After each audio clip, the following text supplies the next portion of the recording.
নমস্কাৰ এতিয়া বাতৰি হেড ষ্টুডিঅত মই প্ৰিয়ংকা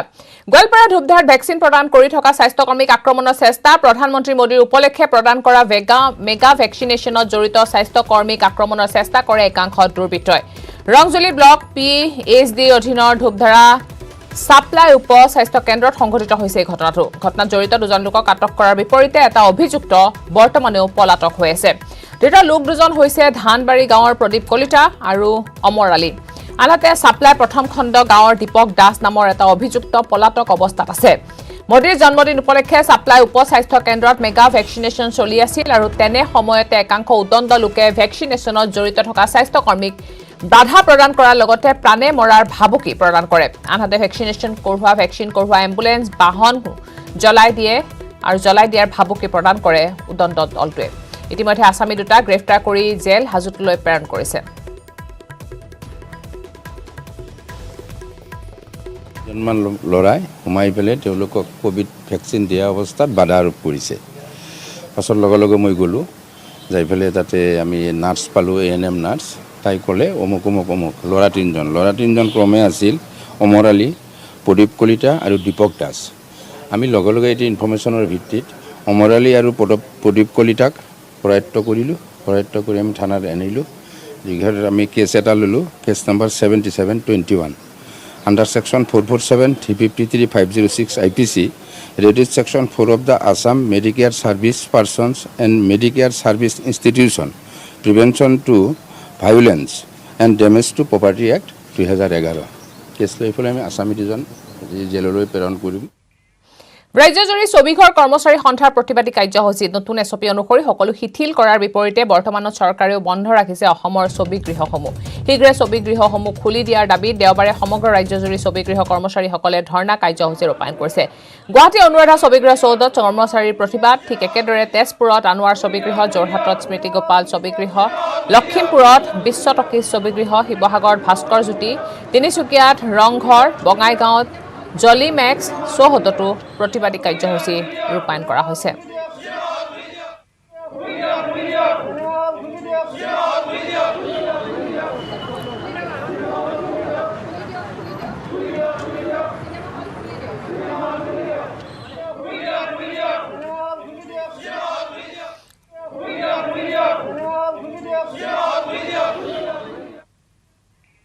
ধুবুৰী বগৰীবাৰীত নিশা ভয়ংকৰ পথ দুৰ্ঘটনা সংঘটিত হৈছে বগৰীবাৰীৰ সাতাগুৰিত আৰক্ষীৰ বাহন আৰু ট্ৰাকৰ মুখামুখি সংঘৰ্ষ তাতে নিহত হৈছে আৰক্ষী গাড়ী চালক বিজু বৰ্মন গুৰুতৰভাৱে আহত আন তিনিজন আৰক্ষীক জিএমচিএছত ভৰ্তি কৰোৱা হৈছে আহত কেইজন হৈছে গৌৰাংগ ঘোষ বিকাশ আৰু হাছান তানিউজ্জামান কুকুৰাঝাৰৰ পৰ্বতজোৰা মহকুমা আৰক্ষী বিষয়াৰ সিকিউৰিটিৰ দায়িত্বত আছিল বাহনখন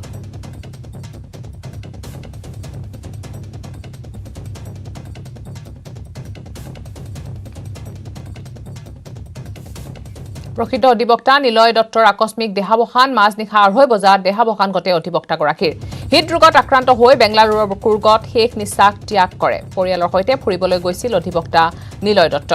মৃত্যুৰ সময়ত তেখেতৰ সৈতে পত্নী আৰু কন্যাও আছিল 44 বছৰীয়া বিবাহ বাৰ্ষিকী আৰু 52 বছৰীয়া ভালপোৱা উদযাপনৰ বাবে পৰিয়ালসহ কুৰ্গলৈ গৈছিল নিলয় দত্ত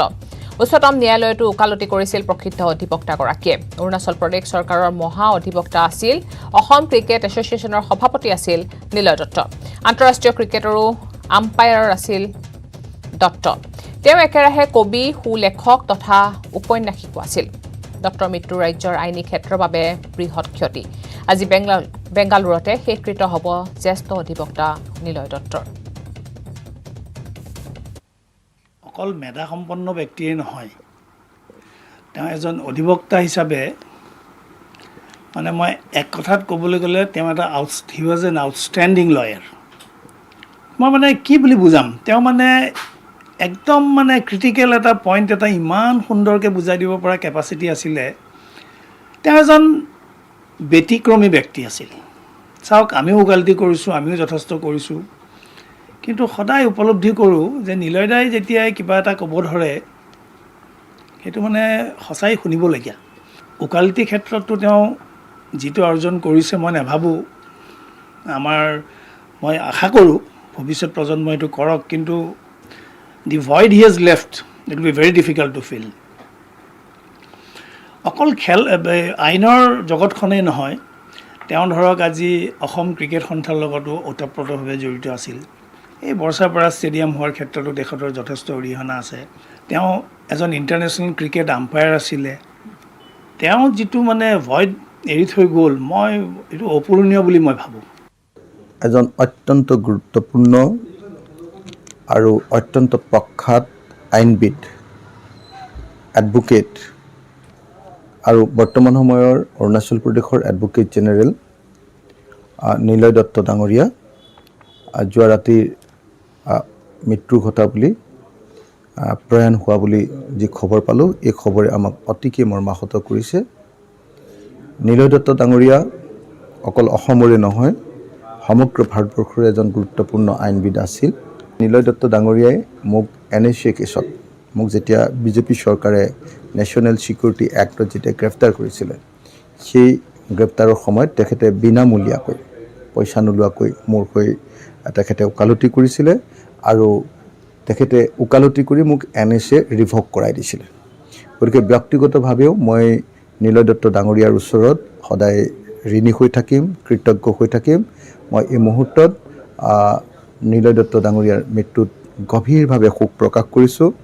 আৰু সমগ্ৰ পৰিয়ালটোৰ প্ৰতি, শোকাহত পৰিয়ালবৰ্গৰ প্ৰতি মোৰ গভীৰ সমবেদনা ব্যক্ত কৰিছোঁ। এক ব্ৰেকিং নিউজ। মহানগৰী হাতীগাঁৱত ড্ৰাগছ সৰবৰাহকাৰীলৈ গুলীচালনা। হাতীগাঁৱৰ সিজুবাৰীত ড্ৰাগছ সৰবৰাহকাৰীলৈ গুলীচালনা কৰিছে কামৰূপ আৰক্ষীৰ ড্ৰাগছ বিৰোধী অভিযান।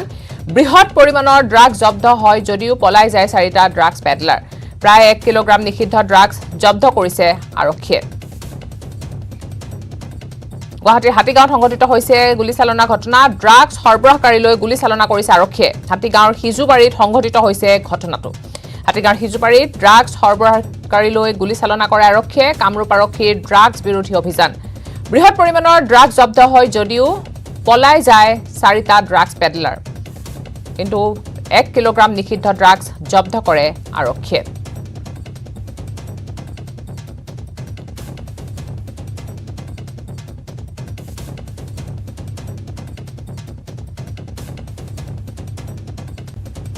ড্ৰাগছৰ বিৰুদ্ধে অভিযান চলাইছিল আৰক্ষীয়ে। গুৱাহাটী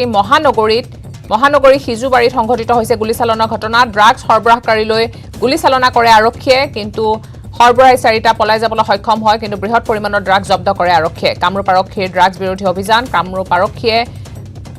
অভিযান চলাই 4টা সৰবৰাহকাৰীলৈ গুলীচালনা কৰিছিল, কিন্তু কিছু সংখ্যক ড্ৰাগছ জব্দ কৰিবলৈ সক্ষম হয়, কিন্তু ড্ৰাগছ পেডলাৰ পলাই যাবলৈ সক্ষম হয়। ড্ৰাগছ সৰবৰাহকাৰীলৈ আৰক্ষী গুলীচালনা। হাতীগাঁৱৰ সিজুবাৰীত সংঘটিত হৈছে এই ঘটনা।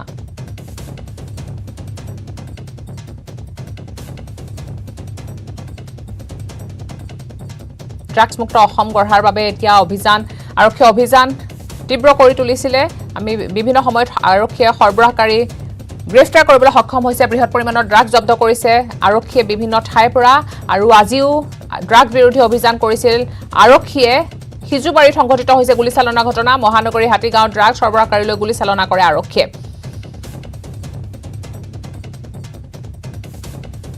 এই সন্দৰ্ভত আমি কথা পাতিম আমাৰ সাংবাদিক উৎপল হালৈৰ সৈতে। উৎপল, আপোনাৰ ওচৰলৈ আহিছো। আৰু ড্ৰাগছ বিৰোধী অভিযানত আৰক্ষীয়ে গুলীচালনা কৰে, কিন্তু সৰবৰাহকাৰী 4টা পলাই যাবলৈ সক্ষম হৈছে বুলি জানিব পৰা গৈছে। আপোনাৰ হাতত থকা অধিক খবৰ কি আছে? হয় চাওক প্ৰিয়ংকা, নতুন চৰকাৰ গঠন হোৱাৰ পিছতে ড্ৰাগছৰ বিৰুদ্ধে সৰব হৈ পৰিছিলে অসমৰ মুখ্যমন্ত্ৰীগৰাকী, আৰু অসমৰ মুখ্যমন্ত্ৰীগৰাকীয়ে তৎকালভাৱে নিৰ্দেশনা দিছিলে প্ৰত্যেকজন আৰক্ষী বিষয়ালৈকে, আৰু আৰক্ষী বিষয়াৰ নিৰ্দেশনাৰ পিছতে প্ৰত্যেক দিনে আচলতে ড্ৰাগছৰ অভিযান উঠিছিলে। আৰু যদি বিগত 1 দিনৰ কথা চোৱা যায়, বশিষ্ঠত আৰক্ষীয়ে 13 মাইলৰ পৰা গ্ৰেপ্তাৰ কৰিছিলে 50 লক্ষাধিক টকাৰ নিষিদ্ধ নিচাজাতীয় টেবলেট, আৰু সেই টেবলেট গ্ৰেপ্তাৰ কৰাৰ সময়তে যিগৰাকী ড্ৰাগছ সৰবৰাহকাৰী আছিল জামাল আলী নামৰ, 2 দিন পূৰ্বে তেখেতে পলায়নৰ চেষ্টা কৰিছিল আৰক্ষীৰ কব্জাৰ পৰা, আৰু পলায়নৰ সময়তে তেখেতক গুলীচালনা কৰা হৈছিলে। গুলীচালনাৰ সময়ত তেখেতে আঘাতপ্ৰাপ্ত হৈছিলে, আৰু যোৰাবাটত সংঘটিত হৈছিলে সেই ঘটনা 24 ঘণ্টা নহওঁতে আজি ৰাতিপুৱাৰ ভাগত ঠিক 6:30 বজাত মহানগৰীৰ সিজুবাৰীৰ যি মাদাৰ ওল্ড এজ হোম আছে, অৰ্থাৎ মাদাৰ বিদ্যাবাস আছে, মাদাৰ বিদ্যাবাসৰ সন্মুখত এখন কিয়া চেল্টছ বাহন খেদি আনিছিলে গুৱাহাটী মহানগৰীৰ যিগৰাকী জইণ্ট চিপি অৰ্থাৎ অতিৰিক্ত আৰক্ষী আয়ুক্তৰ দায়িত্বত থকা পাৰ্থসাৰথী মহন্তৰ নেতৃত্বত এটা সজাতি দল আহিছিলে, আৰু তেখেতসকলৰ যি গোপন সূত্ৰ আছিলে আৰু গোপন খবৰৰ ভিত্তিত তেখেতসকলে গম পাইছিলে যে কিয়া চেল্টছখনত প্ৰায় 3 কোটি টকাৰ নিষিদ্ধ ড্ৰাগছ কঢ়িয়াই আনিছিলে, আৰু সেই খবৰৰ ভিত্তিতে তেখেতসকলে অভিযান চলাইছিলে। আৰু নিষিদ্ধ ড্ৰাগছ লৈ যিহেতু বাহনখন কিয়া চেল্টছ বাহনখন হাতীগাঁও চাৰিআলিৰ পৰা সিজুবাৰী অভিমুখী ৰাওনা হৈছিলে। তেনে সময়তে মাদাৰ ওল্ড এজ হোমৰ সন্মুখত বাহনখনলৈ লক্ষ্য কৰি তেখেতসকলক ৰখাবলৈ ছিগনেল দিয়া হৈছিলে আৰু ৰখোৱা নাছিলে। তাৰ পিছতে পাৰ্থসাৰথী মহন্তৰ নিৰ্দেশ ক্ৰমে আৰু অসমৰ মুখ্যমন্ত্ৰীগৰাকীৰ নিৰ্দেশ যিহেতু দিয়াই আছিলে, তেনেধৰণৰ ঘটনা সংঘটিত হলে গুলীচালনাৰ নিৰ্দেশ দিয়া হৈছে। গুলীচালনা কৰা হয়। গুলীচালনা কৰাৰ সময়তে বাহনখন এটা বালি দম, এই মুহূৰ্তত আমাৰ নিউজ 18 টেলিভিছন চলি আছে, আৰু সেই বাহনখনৰ সেই বালি দমেৰে উঠি পলায়ন কৰে আৰু তাত দুটাকৈ ইতিমধ্যে গুলী পোৱা হৈছে। আৰু সেই দুটাৰ লগতে আৰু কিছু কথা ইতিমধ্যে পোহৰলৈ আহিছিলে। তাত থকা আৰক্ষীৰ আন এটা দৃশ্য আমি এই কিছু সময় পূৰ্বে পাইছো, আৰু সেই দৃশ্যটো কিছু সময় পূৰ্বে নিউজ 18 অসম ৰাজ্যৰ দৰ্শকসকলক দেখুৱাম যে সেই বাহনখন কেনেদৰে পলায়ন কৰিছিলে আৰু বাহনখনত অহা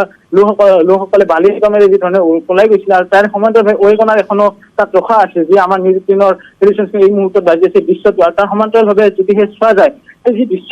তেখেতসকলে পলাবলৈ চেষ্টা কৰিছিলে আৰু পলাবলৈ চেষ্টা কৰাৰ সময়ত এতিয়া চেল্টছ বাহনখন তেখেতসকলে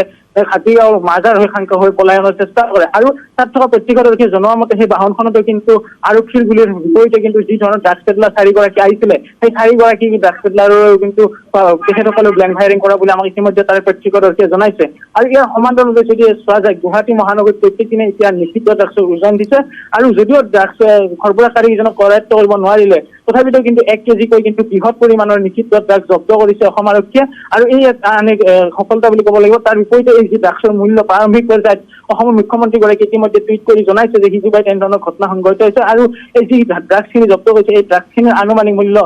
প্ৰায় 3 কোটিতকৈ অধিক হ'ব বুলি জনাইছে। আৰু ইয়াৰ সমান্তৰালভাৱে যিহেতু 4গৰাকী লোক ইতিমধ্যে পলায়ন কৰিছে আৰু বাহনখনত যিহেতু গুলী লাগিছে, গতিকে কোন দিশে গৈছে তেখেতসকলে আৰক্ষীয়ে চোকা দৃষ্টিৰ নজৰ ৰাখিছে, কোনফালে যায় বাহনখন, কোনফালে যায়। এতিয়াও আৰক্ষী দল কিন্তু তেখেতসকলক বিচাৰিয়ে চলাত কৰি আছে কোন স্থানত পায়। আৰু যিহেতু কামৰূপ গ্ৰাম্য জিলাৰ পৰা আৰক্ষী আহিছিলে, আৰু যিহেতু গুৱাহাটী মহানগৰৰ অতিৰিক্ত আৰক্ষী আয়ুক্তৰ দায়িত্বত থকা পাৰ্থসাৰথী মহন্তৰ নেতৃত্বত এই গোটেই ঘটনা যি সংঘটিত হৈছে বা তেখেতৰ নিৰ্দেশনাতে গোটেই দায়িত্ব লৈছে, আৰু তেখেতসকলে ইন'ভা বাহন লৈ আহিছিলে। তাৰ বিপৰীতে যি সৰবৰাহকাৰী আহিছিলে নতুন কিয়া কফি কালাৰৰ চেল্টছ বাহন লৈ আহিছে ঘটনাস্থলীত। এতিয়া আৰক্ষীয়ে 1 কোটি টকাৰ ড্ৰাগছ জব্দ কৰিছে, কিন্তু তাৰ বিপৰীতে 4 যি দুৰ্বৃত্ত আছে তাৰ পৰা পলায়ন কৰিছে। আৰু যদিহে কোৱা যায় বিগত 24 ঘণ্টাত আচলতে বশিষ্ঠ আৰু হাতীগাঁও অঞ্চলত 3টাকৈ ফায়াৰিঙৰ ঘটনা সংঘটিত হ'ল, গুলীচালনা। এনেধৰণৰ ড্ৰাগছ পেডলাৰক দুবাৰকৈ গুলিব লগা হ'ল। জোৰাবাটত 50 লাখ টকাৰ ড্ৰাগছ গ্ৰেপ্তাৰ কৰিছিল জামাল নামৰ দুৰ্ধৰ্ষ, যিগৰাকী মুখ্যমন্ত্ৰীৰ হিট লিষ্টত আছিলে নাম। তাৰ বিপৰীতে গুলীয়াগুলি ঘটনা সংঘটিত হোৱাৰ পিছতে আজি পুনৰ ৰাতিপুৱা মহানগৰীৰ হাতীগাঁও সিজুবাৰীত মাদাৰ ওল্ড এজ হোমৰ ঘটনাত এনে ধৰণৰ ঘটনা এটা সংঘটিত হয়। প্ৰিয়ংকা, হয়, যিহেতু আজি সেই স্থানটো যিটো স্থানত আজি গুলী চলাবলগীয়া হৈছিলে, সৰবৰাহ কৰিছিলে বা তেওঁলোকে যদিও পলাই যাবলৈ সক্ষম হয়, গতিকে সেইটো অঞ্চললৈকে আনিছিলে নে সেই অঞ্চলটোৰ পৰা বাহিৰলৈ লৈ যোৱাৰ তেওঁলোকে প্ৰচেষ্টা কৰিছিলে সেই ড্ৰাগছসমূহ, সেই বিষয়ে আৰক্ষীৰ হাতত কিবা তথ্য আছিল নেকি? হয় ছাৰ, প্ৰিয়ংকা, ইতিমধ্যে মই উল্লেখ কৰিছো আৰু পুনৰ উল্লেখ কৰিছো নিউজ 18 অসম ৰাজ্যৰ দৰ্শকৰ জনাইছে যে এই আৰক্ষীৰ হাতত গোপনৰ খবৰ আছিলে যে কিয়া চেল্টছ বাহনত প্ৰায় 3 কোটি টকাৰ নিষিদ্ধ ড্ৰাগছ সৰবৰাহ হৈ আছিলে। আৰু এই বাহনখন অকল গুৱাহাটী মহানগৰীয়া নহয়, কামৰূপ আৰক্ষীয়ে কামৰূপ গ্ৰাম্য এৰিয়া অঞ্চলৰ পৰা তেখেতসকলক পিছা কৰি আহিছিলে, আৰু পিছা কৰি মহানগৰীৰ হাতীগাঁও চাৰিআলিৰে বাহনখন মাজাৰ অভিমুখী ৰাওনা হৈছিলে। হয়তো যিহেতু পৰহি যি জামাললৈ গ্ৰেপ্তাৰ কৰিছে, জামাললৈ অন কেমেৰা এটা স্বীকাৰ কৰিছে যে মহানগৰীৰ বেলতলা, হাতীগাঁও, কটাবাৰী অঞ্চলত এতিয়াও নিষিদ্ধ ড্ৰাগছ আছে বুলি তেখেতে কেমেৰা স্পষ্ট উল্লেখ কৰিছে। তেনে পৰিপ্ৰেক্ষিতত হয়তো জামাল আলীৰ লগত বিশেষ হয়তো সূত্ৰ থাকিব পাৰে, তেনেধৰণৰ কথা ইতিমধ্যে স্পষ্ট হৈ পৰিছে। কাৰণ জামাল আলীক যে যিদিনা গ্ৰেপ্তাৰ কৰা হৈছিল, যিদিনা পাৰ্থসাৰথী মহন্ত ঘটনাস্থলীত উপস্থিত আছিল, আৰু পাৰ্থসাৰথী মহন্তে যদিও সংবাদ মাধ্যমৰ আগত মুখ খোলা তৎসত্বেও কিন্তু আনুষ্ঠানিকভাৱে নজনালেও কিন্তু অনানুষ্ঠানিকভাৱে আমাৰ সংবাদ হয়, ধন্যবাদ জনাইছো উৎপল হালৈ, ধন্যবাদ জনাইছো। খবৰ আৰু আছে, কিন্তু তাৰ আগতে লৈছো এটা সৰু বিৰতি। ইমান ষ্ট্ৰং যে 20% কমকৈ লাগে। ষ্ট্ৰং আৰু বুদ্ধিয় মাইথান নিৰ্মাণৰ মানদণ্ড। নিউজ হেডলাইন আগবঢ়াইছে পেট চফা আয়ুৰ্বেদিক চূৰণ। পেট চফা প্ৰতিদিনে মজা।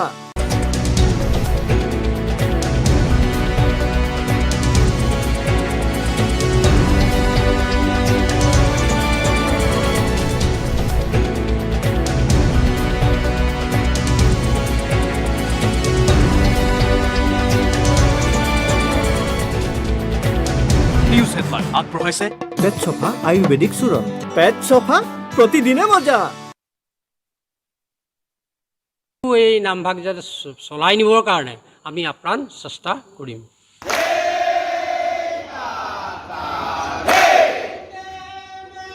কলিয়াবৰৰ পৰা দিবাকৰ দাসৰ report, news 18 Assam north east.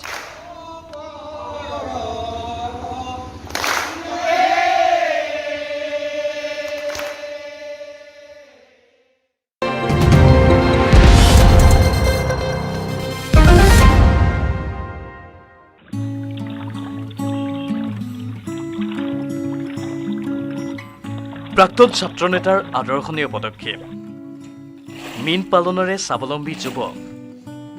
বিজ্ঞানসন্মতভাৱে মীন পালন পৰমানন্দ দাসৰ এখন পৰিত্যক্ত বিলত বিজ্ঞানসন্মতভাৱে মীন পালন কৰি স্বাৱলম্বী হৈছে প্ৰাক্তন ছাত্ৰনেতা পৰমানন্দ দাস গোলাঘাটৰ মৰঙীৰ শংকৰ বিলত উন্নত পদ্ধতি আৰু বিজ্ঞানসন্মতভাৱে মীন পালন কৰিছে এইজন প্ৰাক্তন ছাত্ৰনেতাই ফিছ কালচাৰ ফিছ ফাৰ্মিং বুলি কোৱা হয় হাই ডেঞ্চিটি মানে কম ঠাইতে অধিক মাছ উৎপাদন কৰাটো এইটো এটা আধুনিক কৌশল উজনি অসমত আমি প্ৰথম পৰ্যায়ত এই পদ্ধতিৰে মাছ পালন কৰিবলৈ লৈছোঁ আমি মুঠতে 10জন যুৱক আছোঁ প্ৰায়কেইজনে আমাৰ এটা সময় আমাৰ ছাত্ৰ সংগঠনৰ বিষয়ববীয়া আছিলে এতিয়াও ভালেকেইজনে ছাত্ৰ সংগঠনৰ লগত জড়িত হৈ আছে গোলাঘাট জিলা মীন বিভাগৰ সহযোগত মুখ্যমন্ত্ৰী সমগ্ৰ গ্ৰাম্য উন্নয়ন যোজনাৰ অধীনত প্ৰায় 15,06,663 টকা আৰ্থিক সাহায্যৰে আৰম্ভ কৰিছে এই মীন পালন দক্ষিণ ভাৰতৰ মীন পালনৰ আৰ্হিত সজাত মীন পালন পদ্ধতিৰে আৰম্ভ কৰে এই মীন পালন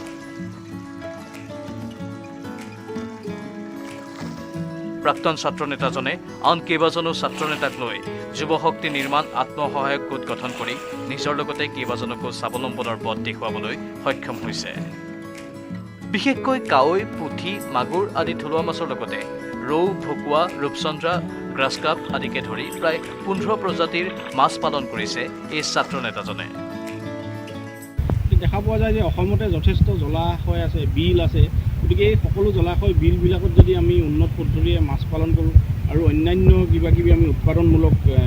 আঁচনি গ্ৰহণ কৰোঁ তেতিয়া নিশ্চিতভাৱে জলাশয় বিলৰ জৰিয়তে কিন্তু যথেষ্ট নিবনুৱা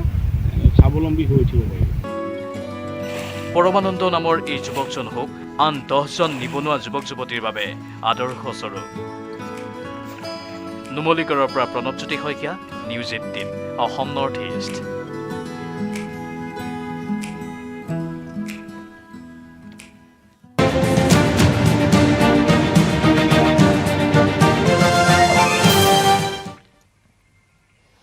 দুদিনীয়া কাৰ্যসূচীৰে বৰাকত মুখ্যমন্ত্ৰী হিমন্ত বিশ্ব শৰ্মা আজি দ্বিতীয় দিনা মুখ্যমন্ত্ৰী কাছাৰৰ ভুৱন পাহাৰৰ পৰ্যটনথলী পৰিদৰ্শন কৰিব খাছপুৰত থকা বৰাকৰ ৰাজপ্ৰসাদ দৰ্শন কৰাৰ পিছত আজি বৰাকৰ বিজেপি কাৰ্যকৰ্তাৰ সৈতে মত বিনিময় কৰিব মুখ্যমন্ত্ৰীগৰাকীয়ে ইয়াৰ পূৰ্বে শনিবাৰে শিলচৰ চিকিৎসা মহাবিদ্যালয়ত মুখ্যমন্ত্ৰীয়ে মুকলি কৰিলে 40খন বিচনাযুক্ত ICU শিলচৰ মেডিকেল কলেজ পৰিদৰ্শন কৰি মুখ্যমন্ত্ৰীয়ে অংশ ল'লে এখন সভাত ইপিনে বৰাকত উপস্থিত হৈ মুখ্যমন্ত্ৰীয়ে বুজ ল'লে শিলচৰত নিৰ্মাণধীন মিনি সচিবালয় আৰু বাইপাছৰো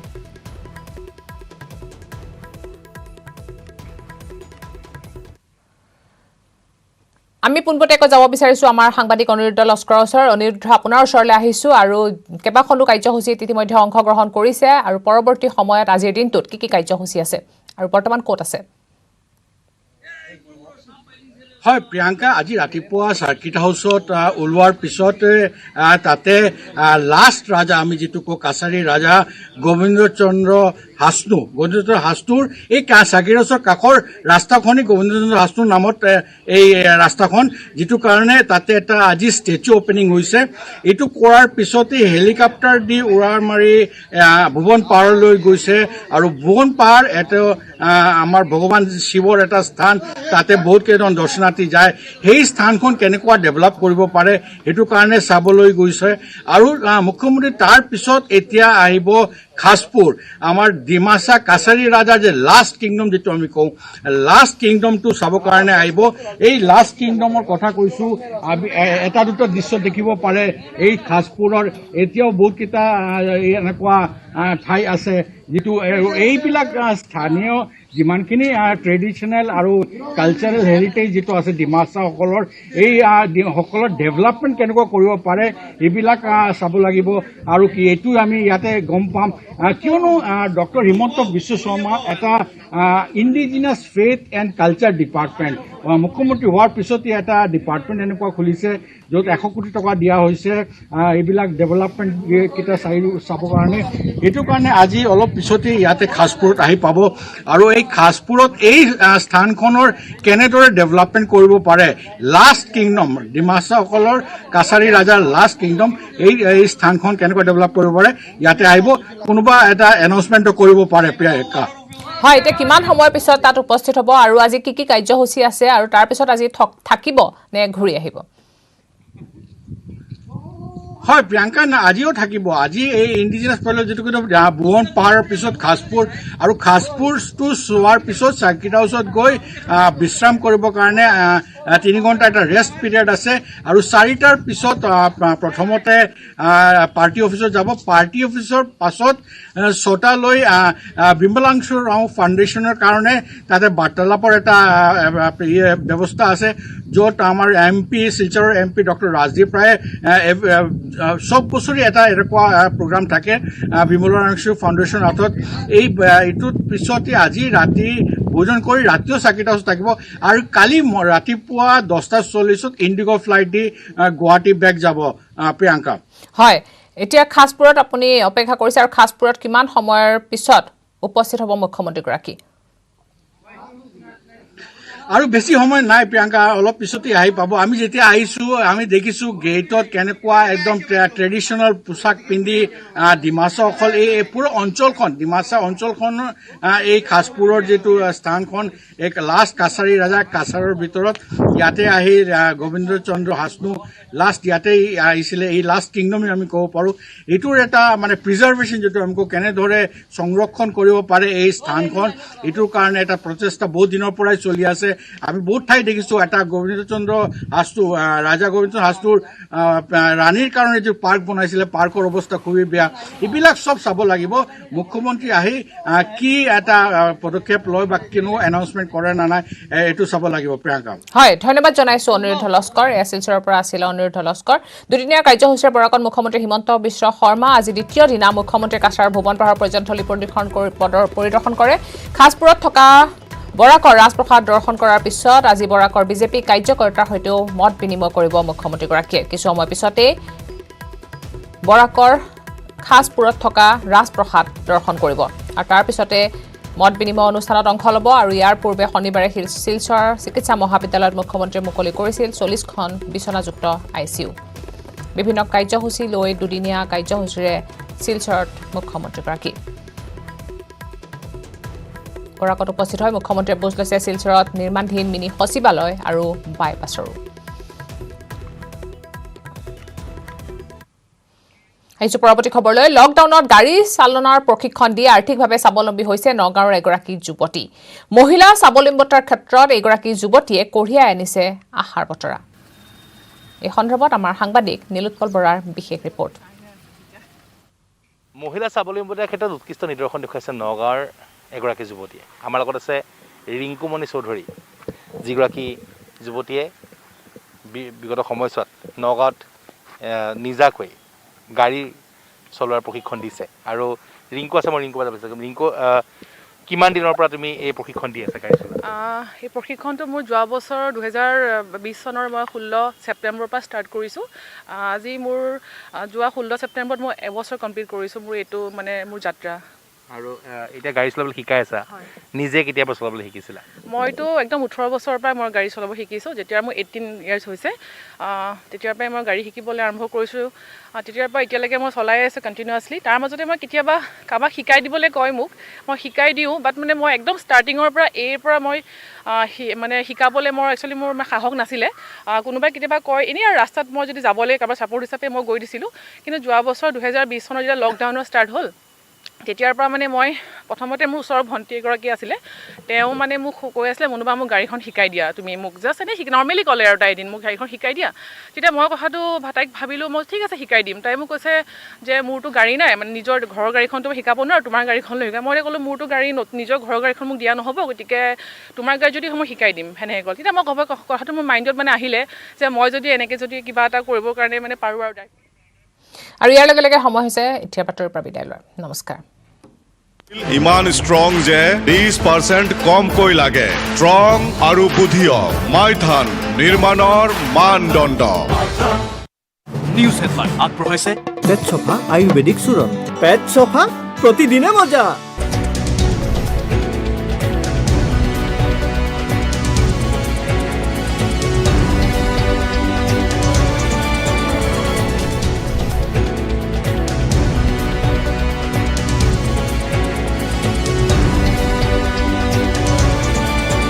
নিউজ হেডলাইন আগবঢ়াইছে পেট চফা আয়ুৰ্বেদিক চূৰণ। পেট চফা প্ৰতিদিনে মজা।